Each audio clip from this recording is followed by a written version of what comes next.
Listening to The Pump Fake.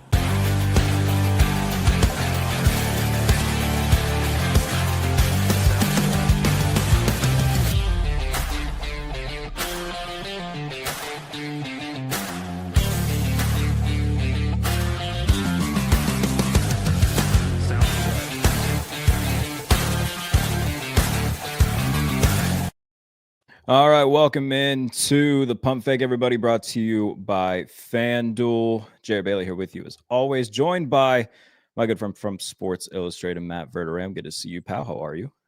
Good. How are you? I'm good. It's this 10-day stretch, I think it's probably my favorite 10 days of the year because the build up to Christmas is like 90% of the fun of Christmas. And this is like the home stretch of it. I know that you and I are both like big Christmas guys, so I'm sure that you feel pretty similar. Yes, I am very much in the same boat. We had a big Christmas party on Saturday. We're going down to spend the weekend in Chicago this coming weekend. And then, then it's like actually Christmas. But yes, for me, the whole month of December is Christmas. Yeah, very much so. I turned 27 a week from today. Nice. I'll be expecting a gift in the mail. So that'll be good. Let's get into, obviously you being, Chiefs central when it comes to your fandom and whatnot. Let's start with the Chargers and the Chiefs. The end result of the game being the Chargers winning, but it's more about what the Chiefs lost. Playoff contention no longer on the table, but also Patrick Mahomes being lost to a torn ACL. Throughout the entirety of this year, the mentality that I had was, they're sitting at, they start off 0-2. I was never feeling like the house was on fire or anything like that. They worked their way back to a respectable record. And even when it went to 500 and things like that, it was just, I never felt worried about the Chiefs missing the postseason. So having it be a reality, what does this mean to you in terms of what's next, in terms of moves that could be made to fix what was a wasted season for all intents and purposes? I don't think his injury changes anything in terms of what they're going to do. Like, I don't think I've seen a lot of like Dominic Foxworth, and not to like point him out, just I happened to see like 5 minutes ago, was like, I don't expect him to play in 2026. Like, why? Is he getting his leg amputated? What are you talking about? You don't think this guy's going to play in 2026 the whole year? Look, if it's a standard ACL, he's probably out about 9 months, which if that is the case, he's probably right around back week 1. Yeah. I mean, he's a quarterback. He's not a running back. He's not a receiver. It's like, it's a little bit different. So I don't think I've seen a lot of people talk about, well, are they just going to blow it up? Are they going to do this? It's like they just went to 5 of the last 6 Super Bowls. They're not going to blow it up. Yeah. They're going to. Now, look, that being said, they clearly have to do some things differently in Kansas City. And that would have been true if this team went 10-7 and got in the playoffs. Like, I don't think that would have altered my opinion. Mm-hmm. I've spent a lot of the last 2 weeks talking to people inside of Arrowhead Stadium. And the thought process in a lot of corners is we clearly need to run the ball a hell of a lot better. We clearly need to get a better pass rush. We clearly need to reinvent the scheme on this offense. And I got to tell you, I mean, nationally, you're not hearing a whole hell of a lot of this. I can't remember a year where I've seen a worse coach team that had talent than this team. Andy Reid this season was abominable. There's no other way. And I'm not, look, be clear, I'm not saying they should fire Andy Reid. What I'm saying is he needs to change. And I got to tell you, if Matt Nagy's the offensive coordinator the day after the season, that's not a good sign for change. Because this offense with Matt Nagy has ranked 15th in points, 17th in points, and right now is ranking toward 20-something in points. How do you do that with Patrick Mahomes as your quarterback? Are you kidding me? So, I think they need to figure that out. But I think in terms of players, it starts with cutting some dead wood. It starts with restructuring Mahomes' deal like they do pretty much every year. And then, whether it's Breece Hall or Rico Dowdle or it's Jeremiah Love in the draft, like they need to find somebody who can run the ball. They've never had a 1,000-yard rusher with Mahomes ever. That's pretty incredible. Dude, they've never had anybody that's close. Pacheco 1 year got 900 yards. Like they've had years where like guys led the team with like 500 yards rushing. Like that's brutal. Don't run the ball. Mahomes, and when they do, it's usually at a shotgun, and they don't do a lot of under center stuff. And I'm sure that's another thing that a lot of Chiefs fans are frustrated with. Again, it's about the scheme. The reason they don't run out of under center, even though they're successful, is because they literally have thrown one pass all year from under center, and which wasn't play action. They don't have a passing game from under center. They never installed one. Mm. They literally can't do it. They don't have an offensive component that does that. So that's where you're at. I mean, look, and I think a lot of people would point to, they have Rice and Worthy, but like Worthy's been hurt all year. Rice was suspended for 6 games and can't beat man coverage to save his life. And also like jogs through half the routes he runs. So, listen, they have struggled in a lot of ways. Their creativity has not been there. I thought Mahomes this year, you look at his numbers and go, he was fine. I thought he played fantastically most of the year. They can't do anything around him. I think like midway through the year, you could have made a pretty good case he was the MVP. Yeah. I mean, he was the MVP favorite until about a month ago. They can't do anything. Now, the offensive line's a lot better.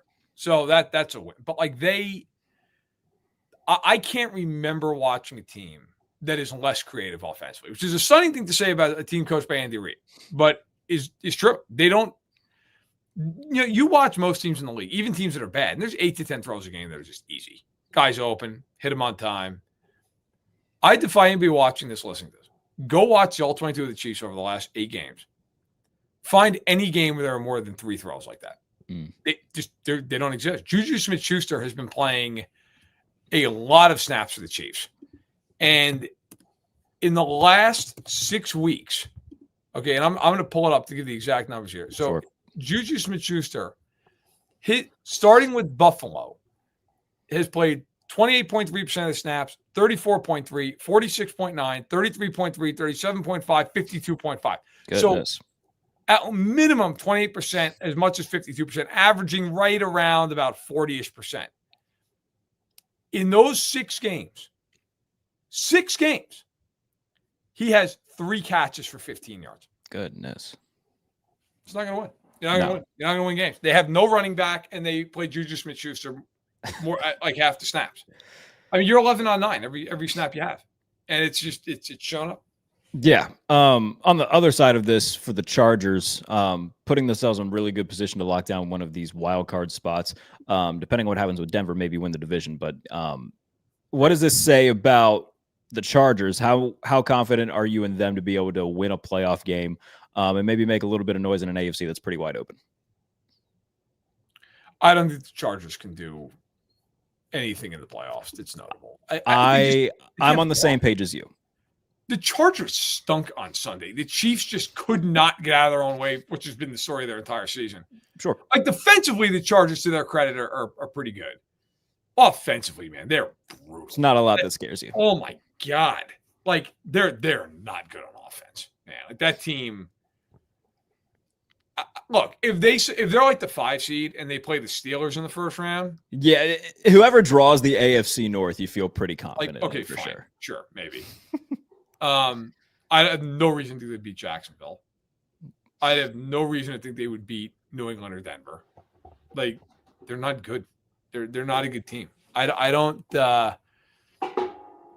anticipate the Chargers. The AFC is wide open, but to me, the only 2 teams that in the AFC I cannot see getting out of it are the Chargers and whoever the hell comes out of the North.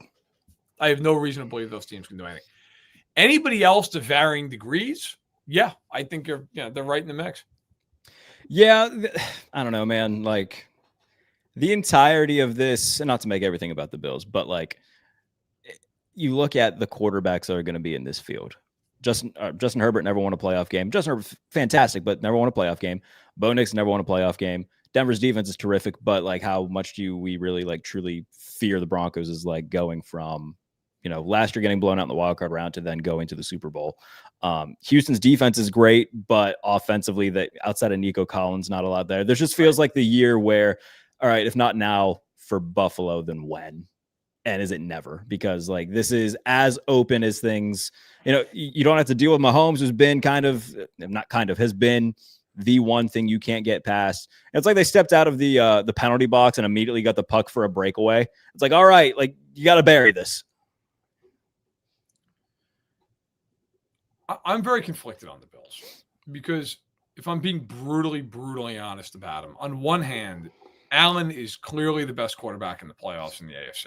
Mm-hmm. Like we could have the conversation about him, Stafford, whatever. Like in the AFC, he's the best quarterback. Sure. That game against New England, In one way, I'm very impressed for the obvious reason that they were down 21-0 and won the game. Yeah.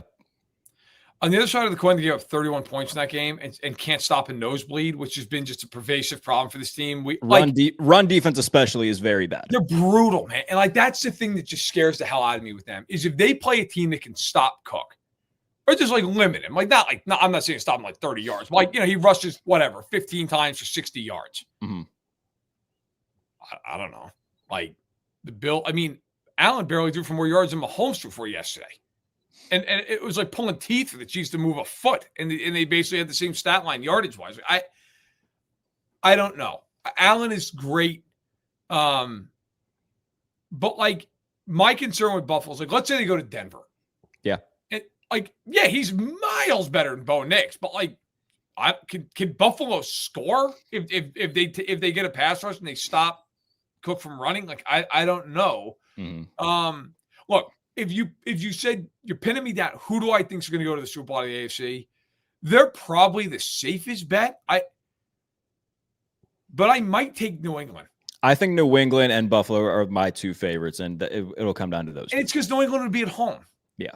And I know Bills fans could point this game. I said, yes, but if Ray Davis doesn't have 200 return yards, like I don't know. Is that going to happen again? Like, what concerns me is I think Vrabel's a better coach than McDermott is. Oh, for sure, yes. And I think McDaniel is a better coordinator than McDermott is a defensive coordinator. And if you get to a game where it comes down to that, yikes. I mean, we saw that in the first half where the Patriots just went up and down the field. At one point, they had as many points as the Bills had yards. So, like, right. if Allen isn't able to put on the cape as many times as he did, or like you said, if Ray Davis doesn't have multiple returns that set them up in plus field position, then we might be talking about a different game. And that's kind of my thing with it. And I know it comes off as like being a hater, but it's just the truth. Like in this season, even the Bengals game, people are like, oh, they had this comeback. I mean, yeah, because Benford had a pick six that they played like crap in that game. Like, they rely far too much on splash plays. They were awful. I watched that game. They were terrible for 50 minutes in that game. And then Benford again, hey, great play by him. But man, that's a huge that's what you need to win that game. And right. It's a bad team against a 4-10 Bengals team. Right. And if you look at the Bills in the game against the Pats, their touchdown drives, two of them were under 50 yards. Mm-hmm. Yes, they had a 70-yard drive, a 91-yard drive, at 65. They did what they needed to do. But yeah, I guess my point is they're not an overwhelming favorite. I mean, New England averaged 7.5 yards per play in that game. Yeah. It's crazy. So the concern I have with Buffalo is defensively. It had nothing to do with Allen. It is that defensively in one of these games, they're going to get behind in a way that they can't run the ball. And if that happens, those receivers are just not good. There's no one that scares you there. It becomes Keon Coleman and Gabe Davis have to be Pat Surtain. There was I don't know if you watched the entirety of that game, but there was a play early on where Brandon Cooks beat his man. Allen hits him in stride, and he just drops it. That's what targets, no catches. Yeah, that's what they've assembled as a receiving core, and that comes back to, all right, are they going to make some changes in the front office? And that starts with Brandon Beane, because since they traded Diggs, they've gotten absolutely nobody in that room that can supplement what he did. Right. And that's similar to kind of what they did in Carolina too, when Beane was there, where it's okay, we got this, really athletic and talented quarterback who's throwing to Devin Funchess and Ted Ginn. At some point you got to get a real one there. Look, but to your point, I will say though, look, the Bills, if you don't win the Super Bowl this year, it's a colossal disaster. Oh, for sure. And I got to say, I'm probably going to write this column at the end of the year for SI. No team, but not even close, is under more pressure than the Bills. Which is a weird thing about a wild card team in all likelihood. But, bro, they have to win the Super Bowl. They do. This whole argument about who's the best quarterback and who's I don't care, QB wins, you can stuff it, do whatever you want with it. If they lose to Jacksonville in the playoffs, I hear you. That argument's over. I hear you. I'm sorry. You can't. Now, look, you get to the Super Bowl, you play the Rams, it's a really good game, and you'll lose 34-31 at the – okay, hey, look, man. It still hurts a lot, obviously, but, the Rams are a real team. You lose to Bo Nix in a playoff game. It's that argument's kind of over. I hear you. I'm with you. I'm not arguing that whatsoever. You have to win the Super Bowl, or at a bare minimum, get there. I think get there is my line. Is certainly because I was just going to make the point that you made. If they face the Rams and it's a back and forth shootout, and the Rams get the ball last, they win on a field goal. Hey, you kumbaya, whatever. Like you did all you could. You got to the Super Bowl at bare minimum, and you just ran into a team that's better than you. Do you think the Rams are the best team in the league? Yes, pretty handedly actually right now. That's the one problem if I'm the Bills, and it sounds really bizarre, I am rooting for Seattle like nobody's business on Thursday night. For sure. Because if the Rams are the 1 seed in the NFC, now with the injuries the Packers have, the Eagles are a mess. The NFC South isn't even a real division. The NFC, it feels like both the Rams and Bills are both on a collision course, and it's just like their respective conferences to find a way to lose. I don't feel that way. I feel like I think the Rams are clearly the favorites in the NFC. Yeah. The Packers have the injuries they have. The Eagles are a mess. I don't know. Do you trust Darnold? The Seahawks offense quietly lately has not been. Yeah, the Seahawks have the built-in caveat of the parentheses, but it's still Sam Darnold. And also, they haven't been good offensively for a while. Oh, no. They're not playing particularly well. The Bills, I feel like, they may get to the Super Bowl. The Bills have major flaws that the Rams do not have. You can just run the ball all McVay against that defense. I'm horrified for the Bills. Oh my God, they might score 50 points. I don't know what the hell the Bills are doing against that team. Allen would have to score every time he has the football. Yeah. And I don't know. The problem with that game, if it comes to fruition, is the Bills' biggest weakness is the receivers offensively. Well, the Rams, the one way to exploit the Rams is throwing to the outside corners. Well, to who? So it's a weird look. I think the Bills would probably give the Rams the biggest challenge just because of Allen, but it's kind of like last year with the Chiefs. You looked at them and went on paper, man. I don't know, but they have Mahomes, so they could win. Yeah, I don't know. Also, the Rams have the advantage of right now. They're the 1 seed. The Bills are the 5 seed. And we also saw this kind of last year where these two teams played each other in Los Angeles. Allen scored 6 touchdowns and they still lost. Because the Rams put up 1 billion points and the Bills defense couldn't stop them. So right. I feel like it could be this year. Yeah. So I think that the Rams by a decent margin are actually the best team in football. I don't think that there's a very close to right now because of the things you pointed out. Parsons is hurt with Green Bay, and they would have been probably my number 2 had they beaten Denver. The Broncos have a great defense, but it still comes back to, and maybe it's unfair at this point. I don't know how you feel. I guess I do know how you feel about the whole Bo Nix thing. I'm not going to call him right-handed Steve Young like some people, but he's played well. He threw 4 touchdowns on Sunday. Yeah. So maybe it's unfair at this point to say I still don't know how much I believe in Bo Nix, but he's also never won a playoff game. There's still a little bit of that. I think it's a fair commentary. Yeah. I got to give Denver the credit that they deserve. They're 12-2. They're probably going to 11 straight wins. Yeah. And they beat, look, I know the winning against the Chiefs right now looks like bullshit, but they're the Chiefs. At the time that was for the division. So they beat the Chiefs. They beat the Packers. The Cowboys, they hung 44 points on them. Yeah. It's a real team. And listen, one thing about them, we always focus on the quarterback. Look, Denver, one thing they can knock your teeth out with their defense, man. For sure. That team, I'll tell you one thing. You don't have a plan to block pressure against that team, you're going home because they can just light you up. And they're one of the few teams in today's NFL, they'll just play man coverage. And they will put guys down in the box. They will man up across and say, go ahead, do it, beat us. Yeah. And you can't. Look, I'll say the other thing going for Denver. Someone who grew up a Chiefs fan is very well aware of this. That is a hard place to play. Sure. That's a very loud place, the altitude, everything that goes into it. There's a lot of challenges that goes into playing in that stadium. And Peyton's a really good coach. He's been there. He's done it. They've won a Super Bowl. So, look, it's funny. Right now in the AFC, you could make a case for or against a lot of these teams. Jacksonville's playing great offensively right now. Trevor Lawrence just had 6 touchdowns yesterday. He's playing out of his mind. Jacksonville, Cohen's got him rolling, right? Mm-hmm. I like the way they're playing defense. I'll tell you, we haven't even talked about him. The team I might, honest to God, pick to get out of the AFC is Houston. They got hot at the perfect time, and the defense is out of this world. They are the kind of team that their offense is really limited. But, bro, honest to God, if you score 16 points for CJ Stroud, you might win every game you play.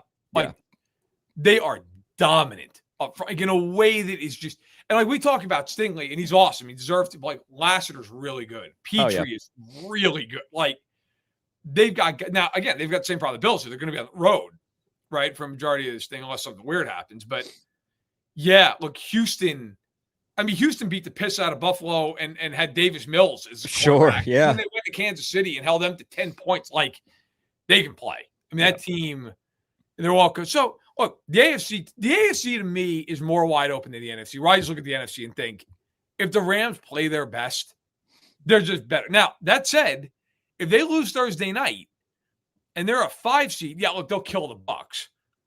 But now, like, you got to go on the road to probably Seattle. I mean, there's also a world where they go to Carolina. Yeah, which I know they lost there, but like, okay. But they'd have to go probably to Seattle and then probably to like Green Bay or Chicago, which they should win those games, but also like it's cold and everything else. So the Bears being in the Super Bowl would be objectively hilarious. That would be very silly. That's also not going to happen. No, I would agree. I know that you got to run here in a minute. In terms of any other notes from this weekend, is there anything that stood out to you from any games that we haven't touched on yet? Maybe Shedeur Sanders. Maybe we're an NFL show, so we have to, like, we're contractually obligated to mention Shedeur Sanders. To have any conversation about the Browns. They suck, and he was horrific. My God. Did you see what his QBR was in that game? Yes, 8.2. 8.2, not good. We can stop talking about Shedeur Sanders. He's terrible. Yeah. No, I don't. I mean, nothing. Look, I'll tell you what stood out to me over the past week, and it kind of was punctuated on Sunday, was everything going on with Burrow. Yeah. I got to tell you, that's something that's really worth watching here in the offseason, because when you got a guy, it was on his 29th birthday on Wednesday, talking about, if I'm going to continue to do this, and that was the quote. And before he went out to talking about it's got to be fun, and if I'm going to continue to do this, I mean, that's a guy who is thinking about, like, do I want to keep doing this? Right. And I got to tell you, I made the point on my own podcast with Mahomes, like, the Chiefs this offseason, the only question that should be asked in that building is to Patrick Mahomes himself, what do we need to do to make your life easier? What is that? Is that an X receiver? Is that shoring up the defense? Is that a top-tier running back? Like, what do you want us to do? Now, that doesn't mean that you just take him at face value, do every single thing he wants. But you get major input from that guy. He is your franchise. If the Bengals, and I don't mean Duke Tobin, like, if Mike Brown isn't sitting down with Joe Burrow saying, Joe, what do you need us to do? If he's not doing that, that is an organizational failure. I agree. And I just think if you're the bank, like, I got to tell you, that would scare me to death, man. If you're sitting there and that guy's like, yeah, I don't know. I mean, they saw that happen, to a lesser talent degree with Carson Palmer, where it was very evident he wanted a little bit more say in what the organization was going to do. Then they go out and draft another quarterback, and he says, all right, I'm done. Like, I think that they've seen this movie to an extent before, not so much to the, Carson Palmer was a good quarterback. He wasn't Joe Burrow. So yeah, I agree. I would be horrified if I'm a Bengals fan right now. And terrified. I think that they're, for the most part, in unison agreeing, like, hey, we don't blame him if he wants to leave, because they haven't done, like, look at the defensive product they've put on the field for the last 2 years, in terms of, like, how are you supposed to win with that? We've seen them put up a bunch of points in a bunch of games that they lose because the defense just hasn't held up its end of the bargain. So I don't blame them. I'm sure the injuries haven't helped that either. But yeah, I don't blame him for wanting out if that is what he ultimately decides he wants. Yeah. Yeah. I think if you're the Bengals, you've failed that guy. Yes, you've given him 2 great receivers. You've given him nothing else. Yeah. I mean, we always have the conversation, right? Like, especially you and I, like Mahomes, Allen, but like, I think the Chiefs and the Bills at times have both been really good teams, and then like teams with like holes around their quarterbacks. But the one thing you could always say about both of them, like, they're trying. Yeah. Like, they failed at times, but they're trying. They're taking swings at least and trying to hit the ball. Don't even try. The Bengals just sit there and like, yeah, all right, whatever. The guy sucks. I don't have to tell you. Good luck. He's your 3rd best player. Like, it's, even the Ravens. Like, the Ravens are not good this year, but the Ravens try. Oh yeah. They just occasionally they fail. Like, the Bengals, that if I was Burrow, that would be my biggest frustration. So, like, look, man, I get it. If the signing doesn't work out, you make a swing and a pick, it doesn't that's sports. It happens. Yeah. Von Miller happens. It happens. Juwan Taylor happens. But you tried. You made the best choice you could in the moment. You live with it. Bro, you can't give me Shamar Stewart and Geno Stone and Demetrius Knight. Did the best we could. I don't know what to tell you. In a division where Baltimore is signing Mark Andrews to a 3-year contract extension, like, my God, the window's open, guys. Like, try to win. And they just have no interest in doing so, apparently. Yeah, that is something I feel like you and I are going to be talking about a lot over the next few months, especially in the lead up to when the new league year does start, in terms of like, all right, like, what's going on with Burrow, and is he really going to, try to get his way out of Cincinnati? No one could really blame him if he does. Buddy, I know you got to run. Appreciate you hopping on. What can the good folks check out from you at Sports Illustrated? Oh, God, a lot. Magazine actually just came to me today. I've got my Joe Namath feature in there. That's awesome. Yeah. Buy the magazine, check that out, get a subscription. And then I've got my final rookie rankings of the year coming out this week. I've got my preview file, 5 best games, coming out on Friday. Got columns off the Monday and Thursday night games, and then the good, bad, and the ugly on Sunday. So plenty. Check out it at si.com. Check it out on my Twitter handle, all of it. All right. I love it. Buddy, appreciate you. We'll be right back after this word from Whatnot. This episode of The Pump Fake is brought to you by Whatnot. Guys, if you know me, you know how big of a nerd I am. That's right, Rex Ryan. Mike McDaniel isn't the only nerd boy associated with the NFL. I've given a tour of my office before on social media. It's decked out wall to wall with a lot of Batman toys, collectibles, horror stuff, Michael Myers, Art the Clown. As you see behind me in the backdrop, lots of NFL memorabilia and things of that nature. And a lot of this stuff, specifically all the DC and all the horror, a lot of that stuff was found on Whatnot. And whether you are into Batman like me, if you're a Marvel person, another DC entity, horror, pro wrestling, NFL, NBA, NHL, whatever sport tickles your fancy, I promise Whatnot has something for you. Click on the link in the description to get started today and find something for you, for somebody else. It's almost Christmas time. Maybe you want to find somebody special in your life, something that they enjoy collecting or something associated with it. Whatnot is the perfect place to go for all of your collectible needs, or again, somebody that you value in your life and their collectible wants and needs. And with it being the holiday season, this is the perfect time to get started. So head over to whatnot.com. The link is in the description below, and start sharing, shopping, and connecting. All right, welcome back to the Pump Fake. We are powered by FanDuel. Monday Night Football tonight. The Steelers hosting the Dolphins. Pittsburgh 3-point favorites over Miami. Before that, let's touch on every game that we haven't touched on so far with Matt. Again, always love talking to Matt. Appreciate him for coming on. Let's start Bears and Browns. Chicago wins 31-3. Can we stop with this Shedeur Sanders nonsense? Like, look at where Shedeur ranks in terms of every important stat at this point. First of all, in the game against Chicago, he throws 3 picks. He finishes with a QBR of 8.2. You know how hard it is to finish with that bad of a QBR in the NFL? And just look at where he ranks in terms of important stats. Right now, he has a passer rating of 68.1. That ranks 46th in the NFL. He's ahead of only Riley Leonard and Brady Cook. And he currently ranks 48th out of 48 qualified quarterbacks in completion percentage. To continue on top of that, when you look at EPA plus CPOE, he's 44th. Adjusted EPA per play, he's 44th. EPA per play, he's 44th. Success rate, he's 44th. CPOE, he's 44th. Completion percentage, 43rd, according to Anthony Lima. Of all quarterbacks who've taken at least 165 snaps. Oh, but it's racism and a conspiracy led by Kevin Stefanski and the Cleveland Browns. No, guys, he just fucking isn't good. Like, we can call it like it is. He's a 5th-round pick for a reason, and he's just not very good. And what he is going to end up being is something that no NFL team wants, which is a backup quarterback that gets a lot of attention. So that whole thing is a mess in Cleveland. We don't need to do this anymore with Shedeur Sanders. Not a good quarterback.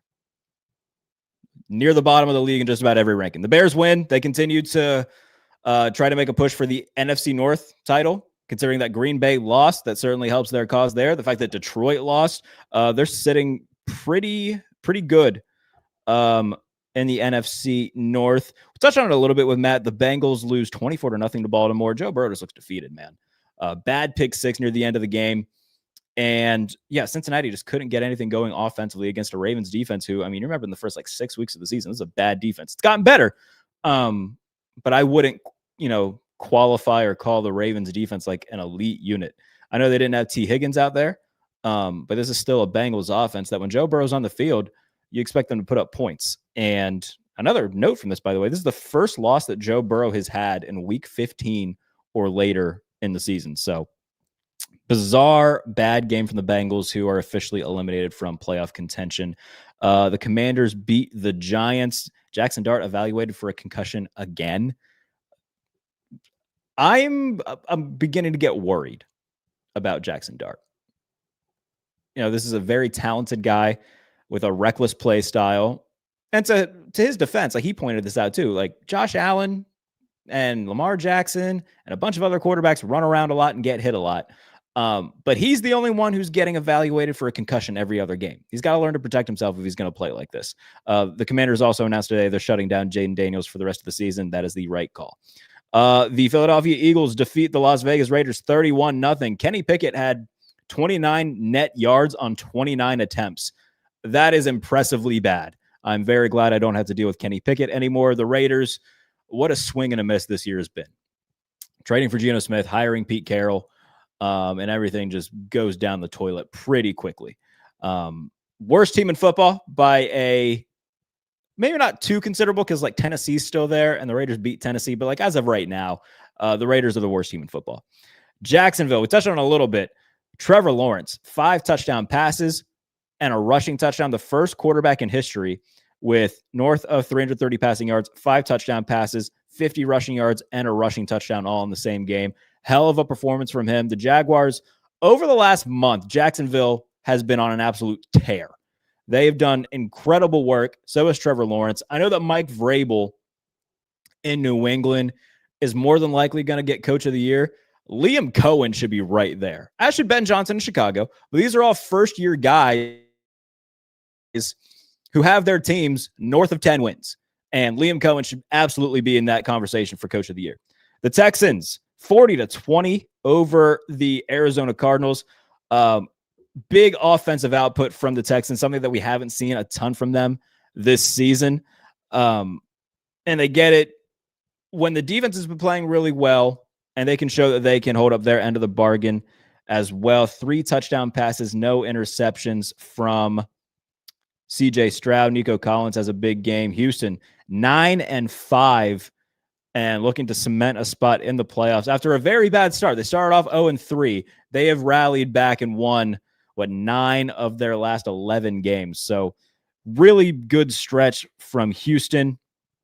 We touched on Green Bay and Denver. Micah Parsons out for the year. Hate to see it. Anytime a truly elite player is lost for the year, it's hard to see. So luckily in the NFL, this hasn't been a big year for that. There have been years in the past where it just felt like, a ton of stars were lost to season-ending injuries. Luckily, we haven't seen too much of that this year, but losing Micah Parsons and Patrick Mahomes on the same day, a rough day injury-wise, but 11th straight win for Denver. Good win for them. Touched on this one as well, but the Rams beating the Lions 41-34. For a while, the Lions had this game in control. They scored early. I think they forced an early takeaway. The Rams offense wasn't doing much in the early portions of this game, but then Matthew Stafford explodes for 368 passing yards. Puka Nacua has a big game. Kyron Williams gets into the end zone. Blake Corum was doing his part as well. Back and forth game that the Rams pulled away in the second half. It was a 41-27 game at one point. The Lions scored a late touchdown and tried to make a push to get the ball back and potentially send the game into overtime. The game ended on what was a lateral type situation. Jameson Williams gets tackled in bounds. They can't get another play off. But the Rams, I said it already, comfortably the best team in football, and this feels like their conference to lose. How about the Saints, man? 2 straight wins for the Saints over division opponents. They beat the Bucks and the Panthers in consecutive weeks. So that division, and it's going to come down to Carolina and Tampa Bay, but both of them are 7-7 right now. Completely different vibes at 7-7 for each team, where you've got Todd Bowles like cussing out his team in front of God and everybody in the press after losing to Atlanta when they were up 2 scores in the fourth quarter. Carolina, nobody expected the Panthers to be sitting here at 7-7. I think except for maybe it was Gilberto Manzano of Sports Illustrated predicted them to win the division. So shout out to Gilberto for that. But yeah, New Orleans, Tyler Shuck playing like really solid football right now. Out of all the rookie quarterbacks, you can make the argument Tyler Shuck's played the best. So good for him. The Saints get a second consecutive win, 4-10 on the year. Nobody expected big things from the Saints, but doubling their win total over the last 2 weeks. The 49ers beat the Titans. Brock Purdy, 295 yards, offensive explosion from the 49ers. For the Titans at this point, it's just, all right, the progression of Cam Ward and how does that look? He had a touchdown pass to Gunnar Helm in this game.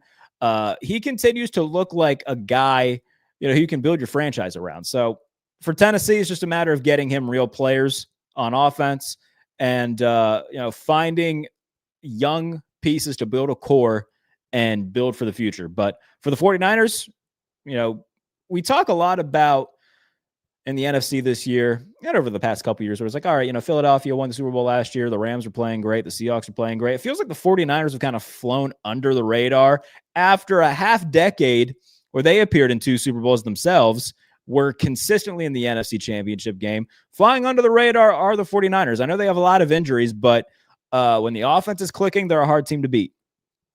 Old man Rivers, Phillip Rivers. I can't believe we haven't touched on this yet. The Seahawks beat the Colts 18-16. Phillip Rivers throws a touchdown pass to Michael Pittman. Didn't have a great game by any means. He threw for 120 yards, a touchdown. And on the last drive of the game, when they were trying to drive into field goal range, he threw an interception. But incredible to see Phillip Rivers at the age of 44 doing what he did, keeping the Colts in it till the very end. Great performance by Indy's defense. But yeah, everybody very heavily rooting for Phillip Rivers, and understandably so. And to close out, J.J. McCarthy and the Minnesota Vikings going into Dallas and winning 34-26. And a nice day for J.J. McCarthy. Runs for a touchdown. And the offense just really came alive for the Vikings in a game where the Cowboys were north of 6.5-point favorites, I believe, at kickoff. Were the Dallas Cowboys. And now it's 6-7-1. Their playoff hopes are all but dead. I don't know if they are officially mathematically eliminated from the playoffs, but if they aren't, the laundry list of things that they would need to happen in their favor just doesn't look good. J.J. McCarthy goes 15-24, 250 yards, 2 touchdowns through the air. He runs for a additional score. Dak Prescott, 23 of 38, 294 yards. Dallas, like offensively, it's typically there. And even then, 26 points, with a league average to, good defense, they probably win that game. A lot of things that are going to go in terms of getting revamped on the defensive side of the ball. Can't imagine Matt Eberflus keeps that job going into 2026. And that is the Week 15 recap show. If you guys are watching this on YouTube and you aren't subscribed yet, be sure to do that. If you're listening to this as a podcast in the Believe in Steelers podcast feed, leave a comment, leave a review. But yeah, subscribe on YouTube, youtube.com/@JBaileyNFL for all the shows. And as we gear toward the NFL playoffs, only a matter of weeks away. Yeah, this is the time of year where things really start to heat up. It's Christmas, and that's the best time of year. But we're getting into the thick of things where teams get eliminated from playoff contention. I believe there are 10 teams remaining in playoff contention going into Monday Night Football tonight with the Steelers and the Dolphins. If the Dolphins lose, I believe they are eliminated from playoff contention. So it could go down to 9 teams in the AFC remaining. So if you're watching on YouTube, please be sure to subscribe. We'll be back later on in the week to get you set for Week 16 in the NFL. Appreciate everybody for tuning in. Appreciate Matt Verderame for coming on, as always, and appreciate all of you. This is the Pump Fake.